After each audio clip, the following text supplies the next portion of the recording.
Good morning. New this hour, 5 people are recovering after a shooting outside a home in Oak Park. Police say just after 11 p.m. last night, a group of people stepped outside a house party on MLK Jr. Boulevard and 26th Avenue. A fight broke out and several shots were fired. 5 people were injured and taken to the hospital. Most of the victims were released. One person is in serious condition this morning. No one has been arrested, and as of right now, police say there are no suspects. West Sacramento had its first homicide on the books in nearly 2 years, and now we know the name of the man gunned down. Police say 19-year-old Abel Cruz was shot to death just before 1 a.m. on the 1800 block of Merkley Avenue on Saturday. One woman said she was at the store when she heard the fatal shots and saw Abel running. He was reportedly shot while walking, then again as he ran towards his driveway. You know, just to see anybody running for their life and then getting killed like that, and he's a young guy at that. Neighbors say it is not uncommon to hear shots in the troubled West Sacramento neighborhood. Last night, West Sacramento police released this picture of the suspect in the shooting. According to police, a 19-year-old Andres Bignon was spotted leaving the shooting scene in a black 2002 Mitsubishi Galant, license plate number 7VUF378. On his 100th day of office, President Trump passed on the White House Correspondents' Dinner and instead held a rally in Pennsylvania. A large group of Hollywood actors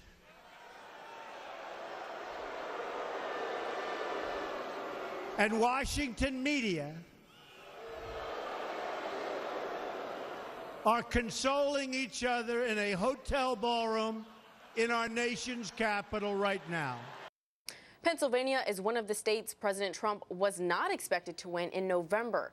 Trump used his event to rate the media's first 100 days covering his presidency, saying, quote, "The media deserves a very, very big, fat failing grade." And back in Washington, the media, celebrities, and dignitaries walked the red carpet for the White House Correspondents' Dinner hosted by The Daily Show's Hassan Minhaj.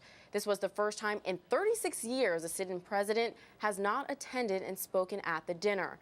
President Ronald Reagan missed the dinner while recovering in the hospital from an assassination attempt, but he still made remarks by phone. Richard Nixon was the last president to skip the dinner completely.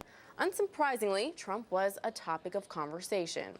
The leader of our country is not here. And that's because he lives in Moscow. As for the other guy, I think he's in Pennsylvania because he can't take a joke. You guys have to be more perfect now more than ever. Because you are how the president gets his news. The last time Trump attended the White House Correspondents' Dinner was in 2011, when he was the butt of jokes by comedian Seth Meyers and President Obama himself. Some might argue the jokes spurred him to run for president.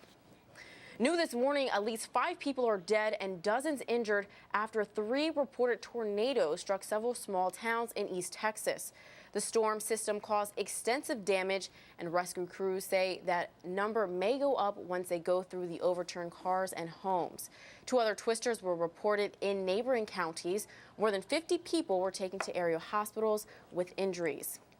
UC Davis is ranked number 9 in Forbes' list of America's best value colleges. UC Berkeley claimed the number 1 spot, followed by UCLA at number 2. The West Coast claimed more than half of the spots in the ranking, with 5 out of the top 10 being public schools. I hear our very own Cody was ranked pretty high in meteorology. Cody, Yeah. is that true? Yeah, lower your expectations.